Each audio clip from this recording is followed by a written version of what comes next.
আসসালামু আলাইকুম রহমতুল্লাহি ওবরকাতুহ। সম্মানিত দর্শক, আজকে যে বিষয়টি নিয়ে আলোচনা করব, শিরোনাম দেখে কোনো অবস্থাতেই বিভ্রান্ত হবেন না। পবিত্র মাহে রমজান মাসে এই ভিডিও করছি রোজা অবস্থায়। কাজেই একটি শব্দ এখানে মিথ্যা বা প্রোপাগান্ডা হিসেবে চালানো যাবে না। অন্য সময় আমি সাধারণত এই কাজগুলো করি না। মূল বিষয়টা আগে বলে নিই, সেটা হলো জয়ের সঙ্গে জনাব তারেক রহমান সাহেবের কোনো টেলিফোনে কথা হয়নি।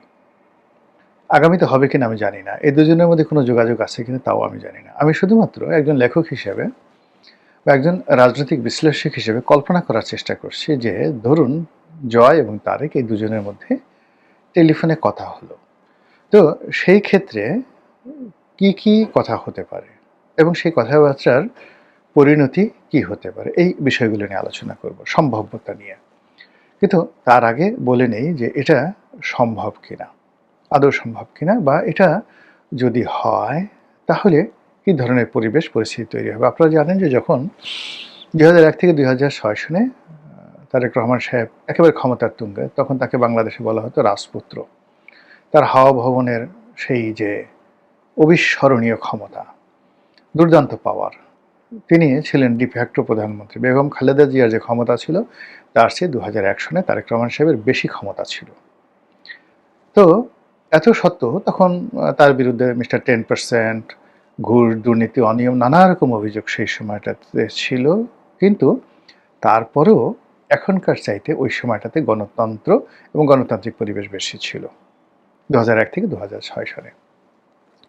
আপনাদের মনে থাকতে পারে যে ওই সময়টিতে তারেক রহমান সাহেবের ওই জমানাতে, মানে ওটা বেগম খালেদা ২০০১ থেকে খালেদা জিয়া প্রধানমন্ত্রী ছিলেন, কিন্তু বলা হতো এটা জমানে জমানায়ে তারেক, জমানা এ তারেক।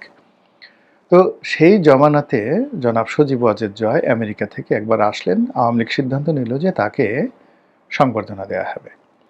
তো তাকে সংবর্ধনা দেওয়া হবে, লক্ষ লক্ষ মানুষ এয়ারপোর্টে এলো। এবং এই যে তারেক রহমান সাহেব যে ২৫ তারিখে এলেন ২০২৫ সনের ডিসেম্বর মাসে, এই সময়টাতে যত লোক হয়েছিল তার চেয়ে কম লোক হয়েছিল বলে আমার কাছে মনে হয় না।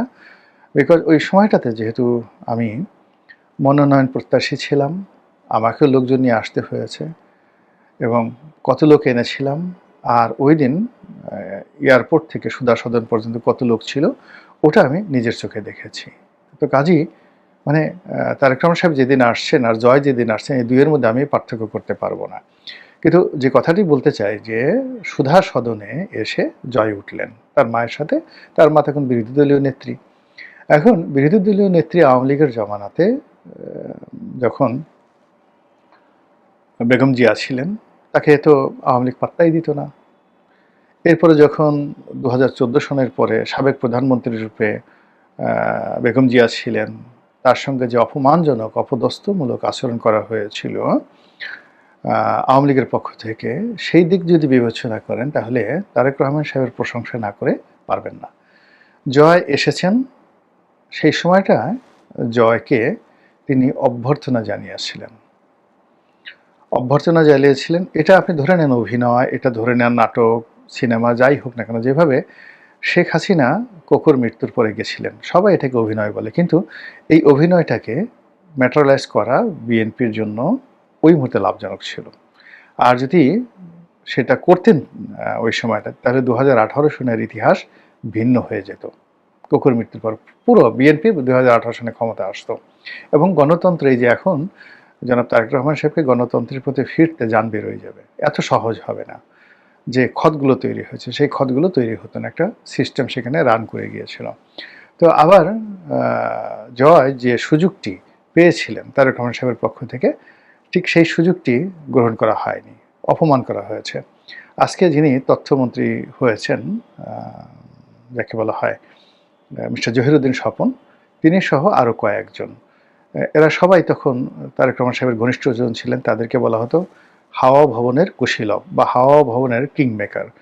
এবং ওই সময়টাতে জহিরুদ্দিন স্বপনের কথায় মানে কি বলবো, তিনি মানে ১০-১২ জন মন্ত্রী পকেটে রাখতেন। তারেক রহমান সাহেবের ক্ষমতার কাছে, মানে তিনি, গিয়াসউদ্দিন আল মামুন, তাদের যে ক্ষমতা, তারপরে মিস্টার অপু ছিলেন, আরও কে যেন ছিলেন, ডিউক ছিলেন, ভীষণ রকম তাদের ক্ষমতা ছিল। তো এইরকম বাংলাদেশে মানে ডিফ্যাক্টো প্রাইম মিনিস্টারের রাইট হ্যান্ড জহিরুদ্দিন স্বপন তিনি ফুলের তোড়া নিয়ে এবং একটি শুভেচ্ছা পত্র নিয়ে সুধা সদনের সামনে এসে জাস্ট ফকিরের মতো দাঁড়িয়েছিলেন এবং তিনি তখন সংসদ সদস্য। তাকে কিন্তু সম্মান করে ঘরের মধ্যে নেওয়া হয়নি, অভ্যর্থনা জানানো হয়নি এবং মর্যাদা দেওয়া হয়নি। অথচ উচিত ছিল তার সঙ্গে দেখা করা এবং তারেক রহমান সাহেবের শুভেচ্ছা গ্রহণ করে এবং তারেক রহমান সাহেবের শুভেচ্ছা উত্তর দেওয়া।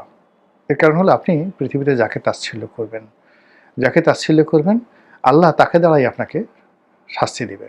আপনি যাকে নিয়ে টিটকারি করবেন, মস্করা করবেন, সেই লোকের কাছে, পায়ের কাছে আপনাকে যেতে হবে। এই হলো দুনিয়ার অবস্থা। তো সেই ক্ষেত্রে দেখুন যে তারেক রহমান সাহেবকে বিএনপির লোকজন ঠাট্টা করেছে, এখন সেই বিএনপির লোকজন তাকে আব্বা আব্বা করে তার ধারের কাছে যেতে পারছে না।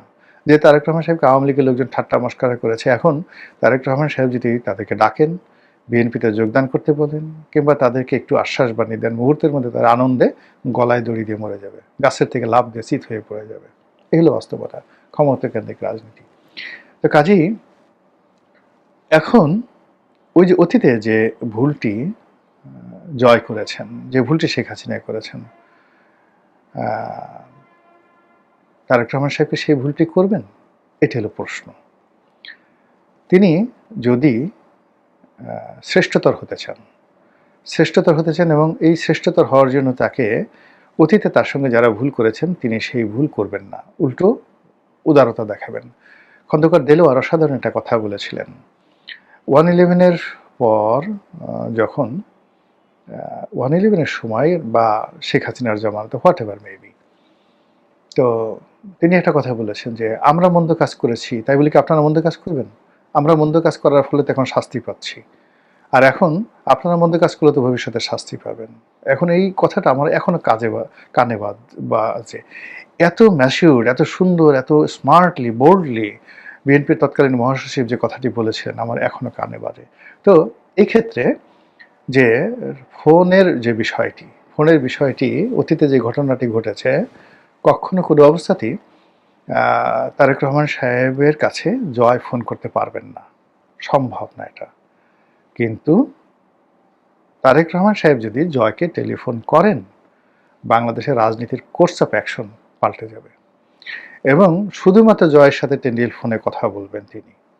জয়কে বাংলাদেশে আনাও লাগবে না, রাজনীতিও করতে দিতে হবে না, খালি টেলিফোনে কথা বলবেন এবং সেই কথার ভিডিও বা অডিও ফুটেজ ছড়িয়ে পড়বে সোশ্যাল মাধ্যমে। ওনার 99% অপোনেন্ট কাপড় চোপড় নষ্ট হয়ে যাবে ভয়ে, মানে তারেক রহমান সাহেবের জাস্ট কাপড় চোপড় নষ্ট হয়ে যাবে এবং উনি একেবারে নির্ধারিত 5 বছর মেয়াদে তিনি ক্ষমতায় থাকতে পারবেন, আর কেউ টু শব্দ করতে পারবে না। এখন এই যে জিনিসগুলো, এটা মানে আমার কল্পনা থেকে আমি এই কথাগুলো বললাম। আমি এরকম হলে আমার জায়গাতে আমি এরকমই করতাম, এর বাইরে আমি যেতাম না, আমি যদি এরকম হতাম। তো এরকম যদি একটা কথাবার্তা হয়, তাহলে সেক্ষেত্রে এখন বাক্যের দ্বিতীয় অংশে আসি, যেটা বললাম যে তারেক এবং জয়ের যে ফোন আলাপ, এটা সম্ভাব্যতা এবং এটার প্রেক্ষাপট পরিস্থিতি বললাম। দ্বিতীয়ত, এটা যদি হয় তাহলে বাংলাদেশের যে প্রথাগত রাজনীতি রয়েছে, এই প্রথাগত রাজনীতির উপর একটা কুঠারাঘাত তৈরি হয়ে যাবে। একটু শব্দ করতে পারবে না। জামাতের আমির যে জিনিসটি শুরু করেছেন, তিনি প্রথমে আওয়ামী লীগকে মানে সাধারণ ক্ষমার কথা বলেছেন। এটা যে আওয়ামী লীগের মধ্যে জামাত সম্পর্কে কি ইতিবাচক ধারণা তৈরি করেছে, এটা তারেক রহমান সাহেব কল্পনাও করতে পারবেন না। This is the first thing. মানে এই জামাতের আমিরের একটি কথা যে আমরা সেই কাজ, মানে আমরা তাদেরকে সাধারণ ক্ষমা করতে চাই।